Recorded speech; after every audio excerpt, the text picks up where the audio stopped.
পৃথিবীর বুকে মা জননী তার সন্তানদেরকে কত ভালোবাসে, ওই সন্তানদেরকেও এমন ভালোবাসার দরকার আছে। তদানীন্তন যুগে হযরত আবু বকর রাদিয়াল্লাহু তাআলা আনহুর জামানায় একজন যুবক একটা যুবতীর ভালোবাসে। আমি তোমারে ভালোবাসি, আমার জীবনের চাইতে তোমারে আমি বেশি ভালোবাসি। এইবার যুবতী ডাক দিয়ে বলতেছেন, ভাই গো, তোমার জীবনের চাইতে বেশি ভালোবাসা লাগবে না, তোমার একটা আমি শর্ত দিয়ে যাই, ওই শর্ত যদি তুমি পুরা করতে পারো তাইলে বলতো তুমি আমার ভালোবাসো। বলতে কি শর্ত? ওই মেয়েটা বলতেছেন, আমার একটা শর্ত, যে শর্ত হলো তোমার মায়ের কলিজাখানা কেটে যদি আমারে এনে দান করতে পারো তাহলে বলবো তুমি আমারে ভালোবাসো, নইলে আমারে ভালোবাসো না। সম্ভব? কথা বলেন, সম্ভব? মায়ের কলিজা কেটে আনা সম্ভব? ওই ছেলেটার নাম হাদিস শরীফের মধ্যে আসছিল আব্দুর রহমান। যেরকম কি নাম? আব্দুর রহমান। বাড়ির ভিতর যাইয়া মায়ের সামনে দিয়ে ঘোরাঘুরি করতেছেন, কিছু বলে না, ঘোরাঘুরি করতেছেন, মনটা খারাপ করে আছেন। আচ্ছা বলেন তো দেখি, সন্তানের মন খারাপ থাকলে মা জানে কি জানে না? বলেন, জানে কি জানে না?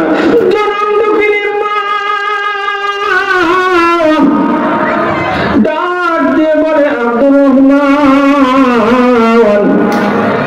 ও বেটা আব্দুর রহমান, তোমার মনটা কেন এত খারাপ করে দেখা যায়? কারণটা কি? তোমার চোখ দিয়ে পানি পড়ে, কারণটা কি? ওই আব্দুর রহমান ডাক দিয়ে বলতেছে, মা গো মা, ও মা, কেমন করে কতটা বলি আমার কলিজা ফেটে যায়। এইবার মা দুঃখিনী ডাক দিয়ে বলতেছেন, বেটারে, যতই আমার কষ্ট হোক না কেন তুমি বলো তোমার কি সমস্যা হয়েছে, কি হয়েছে আমাকে জানাবা।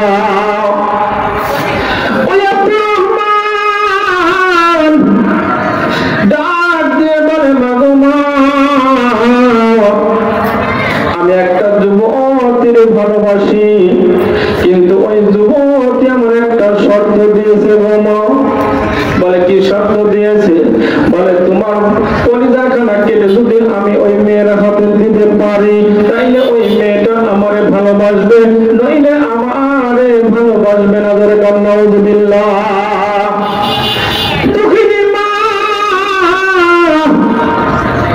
ডাক দিয়ে বলে, বেটারে, 10 মাস 10 দিন ধরে গর্ভে ধারণ করেছি, তোরে যখন আমি জন্ম দেই তোর কোনো কষ্ট হোক আমি মা মেনে নিতে পারি নাই। শীতের মাসে কত কষ্ট করে তোরে লালন পালন করেছি, কত কষ্ট করে তোরে বড় করেছি, তোর যত কষ্ট আমি মা কিন্তু তা মেনে নিতে পারি না, পারবো না। তুই চিন্তা করিস না, দাঁড়া, তোর ব্যবস্থা আমি করতেছি। এইবার দক্ষিণী মা ঘরের ভিতর একটা চাকু বের করলেন, একটা দড়ি বের করলেন, একটা রুমাল বের করলেন, আনার পরে তার বেটার হাতে দিয়ে বলতেছে, বেটা রেলেও তোর আমার মায়ের বুকের উপর চড়িয়া কলিজাখানা বের করে নিয়ে যাও। ডাক দিয়ে বলে, মা, চাকু আনলা বুঝলাম, দড়ি কেন তুমি নিয়ে আসলা? বলে, দড়ি এই কারণে আনলাম, আমার কলিজা কাটার সময় আমার পাটা ছটফট করতে পারে, আমার হাত কেন ছটফট করতে পারে, তোর গায়ে লাথি লাগতে পারে, আঘাত লাগতে পারে। ও বেটা, তুই আমার হাতটা বেঁধে ফেল, আমার পাটা বেঁধে ফেল, যাতে আমার পাটা নড়াইতে না পারি, আমার হাত কেন নড়াইতে না পারি। বলে, রুমাল কেন আনলা গো মা? বলে, বেটারে শোনো, আমার মায়ের বুকের উপর চড়ে কলিজা কাটতে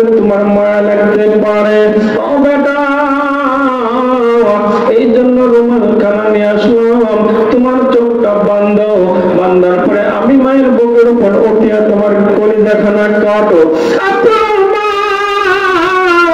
এবার চোখখানা বাঁধিয়া মায়ের পা বাঁধলেন, হাতখানা বাঁধানোর পরে এইবার মায়ের কলিজার বুকের উপর চড়িয়া বুকের উপর একটা পোষ মেরে কলিজাখানা বের করে নিয়া এইবার যুবকখানা যখন রওনা হয়েছে, ওই যুবক কিছু দূর যাওয়ার পর ওই কলিজার ভিতর থেকে আওয়াজ আসতেছে, লা ইলাহা ইল্লাল্লাহ, লা ইলাহা ইল্লাল্লাহ, লা ইলাহা লা ইলাহা ইল্লাল্লাহ মুহাম্মাদুর রাসূলুল্লাহ। সকলে বলুন সাল্লাল্লাহু আলাইহি ওয়াসাল্লাম। এইবার মা জননী যখন কলিজাখানা কেটে নিয়ে যুবকটা রওনা হয়েছে, আব্দুর রহমান দৌড় মেরে যখন চলে যায়, এইবার কলিজার ভিতর থেকে আওয়াজ আসতেছে, লা ইলাহা ইল্লাল্লাহ, লা ইলাহা ইল্লাল্লাহ। যুবকটা দৌড়ে গিয়ে যখন হযরতকে জমিনের মধ্যে পড়ে গেছে, যুবকটা জ্ঞান হারিয়ে ফেলেছে। আমি কি করলাম? আমার জনম দুঃখিনী মা, যে জনম দুঃখিনী মা আমার জন্ম দিয়েছে, কত কষ্ট করে লালন পালন করেছে, কত কষ্ট করে বড় করাইছে, কত কষ্ট করে লেখাপড়া করাইছে, পরের বাড়ি কাজ করি আমার বড় বানাইছে।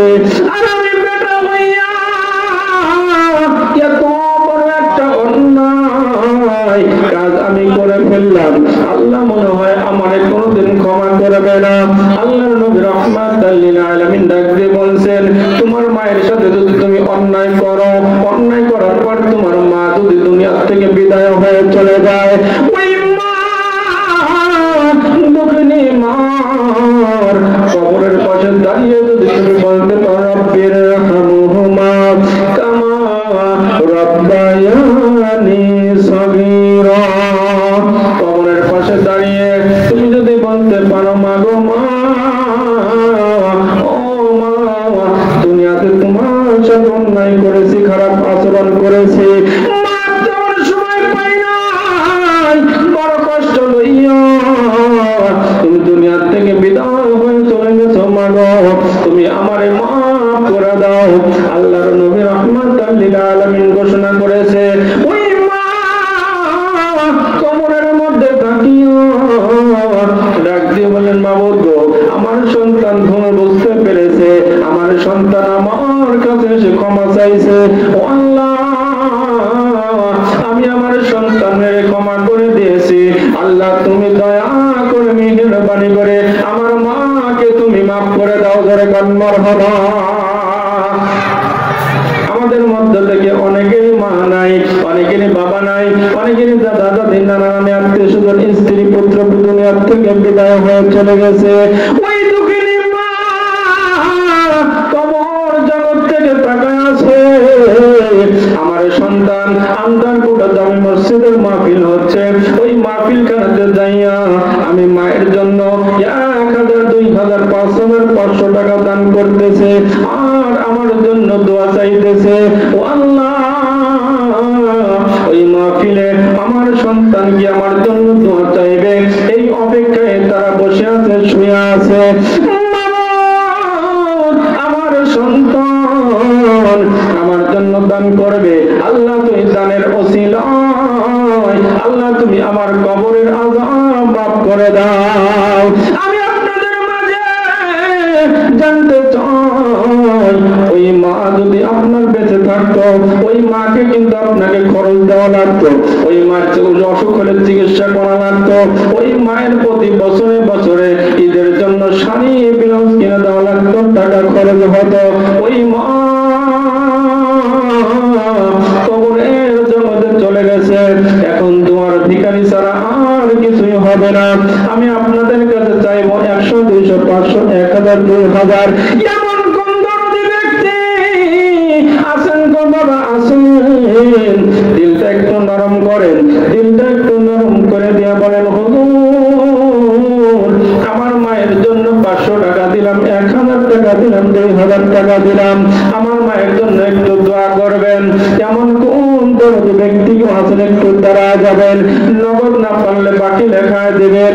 আহারে আপনার দুঃখিনী মা জননী আপনাকে কত কষ্ট করে লালন পালন করেছে, পরের বাড়ি কাজ করে আপনারে বড় বানাইছে, পরের বাড়ি কাজ করিয়া কত কষ্ট করিয়া আপনাকে বড় বানাইছে, আপনার লেখাপড়া করাইছে, আর এই মা কবরের মধ্যে থাকে আযাব হয়, আপনি কেমন করে তা মেনে নিতে পারেন? একটু তাড়াতাড়ি আসুন। লা ইলাহা ইল্লাল্লাহ, লা ইলাহা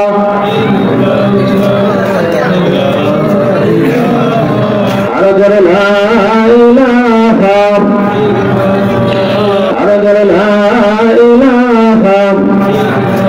এমনকি কোন ব্যক্তি নাই মায়ের জন্য কি মা হয় না? হায়রে একজন 200 টাকা দিলেন, আল্লাহ দানকে কবুল আর মঞ্জুর করো, জানে মালে বরকত দিয়ে দাও। আল্লাহ টাকা করলো 200 টাকা, আল্লাহ নাই কোন সংসারে কোন ঠেকা, আল্লাহ জান্নাতের ভিতরে হাসান হোসেনের সাথে করায় দিও দেখা, জোরে জোরে বলুন আমিন। কাশীনাথপুর টানবাড়ি থেকে কি হয় দুলাভাই, নারায়ে তাকবীর, নারায়ে তাকবীর। আল্লাহর একজন 100 টাকা দান করেছে। মোজাম্মেল মাস্টার আল্লাহ অসুস্থ দোয়া চেয়েছে, নগদ 1000 টাকা দিয়েছে, ধরে কোন মারহাবা, আরো ধরে বলেন মারহাবা। মোজাম্মেল মাস্টার ধরে কোন মারহাবা। আল্লাহ 1000 টাকা দিয়েছে, আল্লাহ অসুস্থ, মাওলা তুমি তো ডাক্তারের ডাক্তার, কবিরাজের কবিরাজ, আল্লাহ তুমি ভালো করলেও তোমার কোনো দোষ নাই, অসুস্থ দিলেও তোমার কোনো ক্ষতি নাই, মাওলা তোমার মুর্শিদকে মহব্বত করে ভালোবেসে আল্লাহ 1000 টাকা দান করলো, আল্লাহ তুমি তাকে সুস্থ করে দাও, আল্লাহ তুমি তাকে ভালো করে দাও, আল্লাহ হায়াতে তয়্যবা দান করো, জোরে জোরে বলুন আমিন। আল্লাহ টানবার দিকে দুলাভাই আসছে 500 টাকা ধরে দান মারহাবা, আরো জোরে বলুন মারহাবা। এই গ্রামের জামাই হইয়া 500 টাকা দান করলো, আপনাদের দেখা দিয়ে গেল, মাওলা আল্লাহ তুমি দানকে কবুল আর মঞ্জুর করো, আল্লাহ যে নিয়ত নিয়ে আশা নিয়ে দান করেছে আল্লাহ তুমি তার মনের আশা পূর্ণ করো, জোরে জোরে বলুন আমিন। মোহাম্মদ আওয়াল প্রামাণিক ধরে কান মারহাবা, আরো জোরে বলেন মারহাবা। 500 টাকা ধরে কান মারহাবা, আরো জোরে বলেন মারহাবা। আল্লাহ যে করলে টাকা 500 টাকা, আল্লাহ নাই কোন সংসারে কোন টাকা, আল্লাহ জান্নাতের মধ্যে দেখা যে বড় বাড়ির সাথে দেখা, জোরে জোরে বলুন আমিন। লুৎফর রহমান লুতু 1 মন পেঁয়াজ ধরে কান মারহাবা। তাকবীর দিলে যে সব দান করলো একই সব, তাও তাকবীর দেন না কেন? হিংসা হচ্ছে? লুৎফর রহমান লুতু 1 মন পেঁয়াজ ধরে কান মারহাবা, আর বলেন মারহাবা।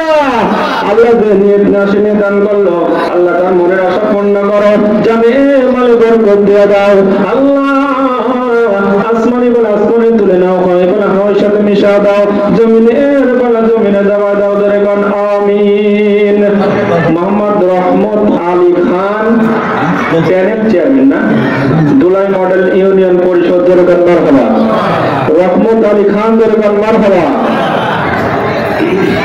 2000 টাকা ধরে কোন মারহাবা, আরো ধরে বলেন মারহাবা। এই দুই ইউনিয়নবাসীর জন্য দোয়া আছে, ধরে কোন মারহাবা। দেখেন ইউনিয়নবাসীর জন্য দোয়া আছে, 2000 টাকা দিলেন, কত মহব্বত কত ভালোবাসা, ধরে কোন মারহাবা, আরো ধরে মারহাবা। রহমত আলী খান প্যানেল চেয়ারম্যান ধরে কোন মারহাবা।